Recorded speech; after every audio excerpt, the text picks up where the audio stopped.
And now to a subject that a lot of you are going to be concerned about, internet privacy.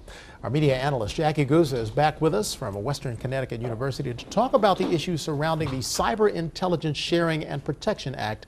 Jackie, what's that intended to do? Okay, this is a new bill. It's called CISPA for short. And what it is, it's very different from SOPA, although a lot of the talk has been that it is the new SOPA. SOPA was concerned with online privacy, protecting intellectual property.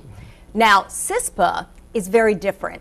What this does is share information from private companies, Google and the like, with the government in order to thwart any cyber attacks or anything that would jeopardize national security. And of course, that's a big banner. Anything can fall under that. And I would imagine that's the problem. That is the big problem. What is considered a threat to national security, a cyber attack, something like that. On Google, you've got your emails, you've got all of your personal information.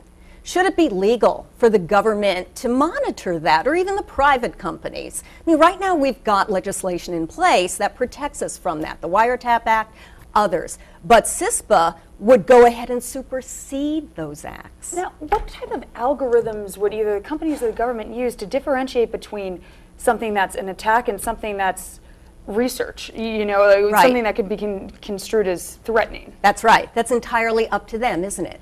Because we have no access to what they're looking at. It's their choice. They're going to monitor, they're going to comb through and look at what we say and what we do online. And then if they think it's a cyber attack, we're the ones in trouble. I'm guessing perhaps they're using keywords, the president, missile, things in an email that could be misconstrued. Well, back in SOPA, they said, yeah, that's what they're going to do, is target keywords.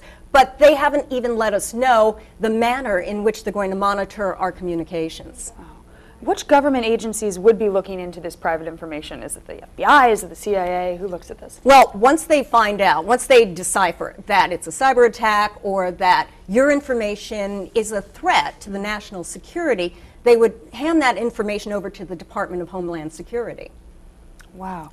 So now, what do we do to protect ourselves? Or what can we do to say, I don't want my site a part of that? Or can you? All right. There's nothing we can do. If this bill passes, we've got to catch it right now. The great thing about SOPA and PIPA going down is that it didn't go down because they were bad bills. It went down because private citizens rallied together. They contacted their Congress people. They made such a big to-do about it that those bills went down, as they should have.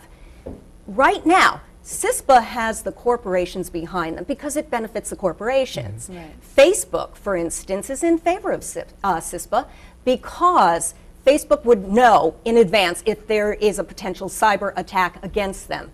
But as I said, the private user has got to now contact their Congress people, their senators, and they've got to let them know how we feel about this. The White House has just come out and said, this is a bad bill. Don't vote it in. Right. Now, financially, would any of these large corporations like a Google, like a Facebook, benefit from this bill?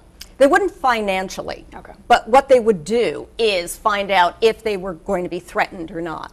Okay. So there's an intangible value. It may not be in money. Right. But there's an intangible value to those companies to have that ability. That's right. That's right. You know, the big thing about this bill is that, as you said before, we don't know what this threat to national security is considered. I mean, Matt was just talking about those photos that were leaked in Afghanistan. Los Angeles Times, was that a threat to national security? New York Times has published classified information before. Is that a threat to national security? Well, Department of Homeland Security might think it is. Right, and the right to privacy, where does that go, kind of? Yeah, right out the window. Right. We don't have it. How far along is this bill? This bill will be voted on next week, the week of April 23rd.